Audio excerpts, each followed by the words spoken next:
Welcome to Anisha education centre YouTube channel. আজকের বিষয় হলো voice change of interrogative sentence, প্রশ্নবোধক বাক্যের ভয়েস চেঞ্জ।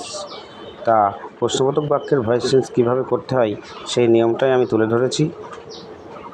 আশা করি তোমাদের সবার ভালো লাগবে ভিডিওটি, আর অবশ্যই আমাদের চ্যানেলটি সাবস্ক্রাইব করবে এবং ভিডিওটি শেয়ার লাইক করবে।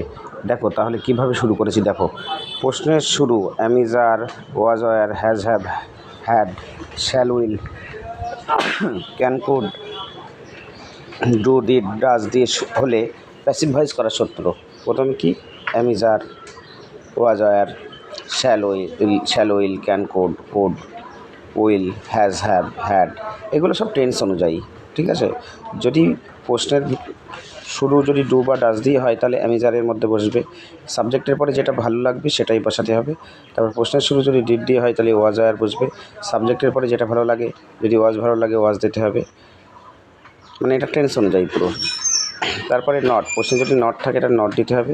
তারপরে অবজেক্ট সাবজেক্ট হিসাবে, তারপরে বিইং, বিন, বিইং সাধারণত প্রশ্নের ভিতরে যদি V1-এর সাথে আইএনজি থাকে তাহলে বিইং হবে, প্রশ্নে যদি হ্যাজ, হ্যাভ, হ্যাড থাকে তাহলে বিন হবে, প্রশ্নে যদি শ্যাল, উইল, ক্যান, কুড থাকে তাহলে বি হবে, প্লাস V3 প্লাস দ্বিতীয় অবজেক্ট যদি থাকে, না থাকলে দেওয়ার দরকার নেই। তারপরে বাই প্লাস সাবজেক্ট অবজেক্ট হিসাবে প্লাস জিজ্ঞাসা চিহ্ন।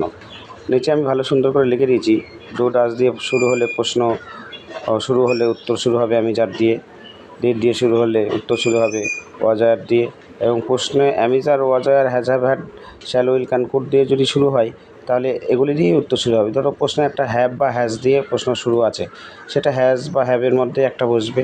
ঠিক আছে, তারপরে আবার নিচে দিয়েছি, দেখো আগেই বলেছি যেটা, প্রশ্নে V1-এর সাথে আইএনজি যুক্ত থাকলে বিইং বসে, প্রশ্নে হ্যাজ, হ্যাভ, হ্যাড থাকলে বিন বসে, প্রশ্নে শ্যাল, উইল, ক্যান, কুড থাকলে বি বসে, প্রশ্নে নট থাকলে উত্তর বাক্যে নট বসবে, প্রশ্নে নট না থাকলে বসবে না। উদাহরণ দিয়েছি, সহজ উদাহরণ, did you see the man. দেখো ডিড দিয়ে শুরু হয়েছে তাহলে এখানে ওয়াজ বা ওয়্যার দিয়ে উত্তর শুরু হবে, তারপরে অবজেক্ট দিতে হবে দ্য ম্যান, তারপরে বিং, বিন, বি হয়, কিন্তু এখানে তো নেই, আইএনজি নেই, হ্যাজ, হ্যাভ, হ্যাডও নেই, শ্যাল, উইলও নেই, সেই জন্য বসলো না। তারপরে V3 সিন, তারপরে হচ্ছে তোমার বাই, তারপরে সাবজেক্ট অবজেক্ট হিসাবে জিজ্ঞাসা চিহ্ন। এবার দেখো হ্যাভ ইউ ডান দিস, এটা হ্যাভ দিয়ে শুরু হয়েছে তাহলে হ্যাজ আর হ্যাভ দিয়েই শুরু হবে উত্তরটা। তাহলে এখানে একটু মিস্টেক হয়ে গেছে, এখানে হ্যাভ দিস হয় না, এখানে হ্যাজ দিস হয়। ঠিক আছে, তা হ্যাভ আর হ্যাজের বর্তমানে কোনো ফ্যাক্ট নাই, এটা কোনো ধরার বিষয় নয়। হ্যাভ আর হ্যাজের কোনো পার্থক্য তেমন একটা নেই। ঠিক আছে, যাই হোক, তাহলে এখানে আমি হ্যাজ দিতে পারি, হ্যাজ দিস।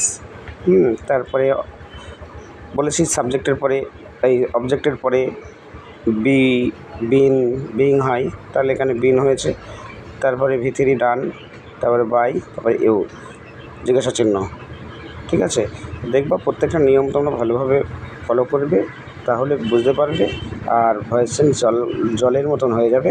ঠিক আছে, নেক্সট টাইম এর পরে আর একটা পার্ট আছে, সেই পার্টটা দেবো পরের ভিডিওতে পাবে। ঠিক আছে, ভিডিওটি এখানেই শেষ করলাম।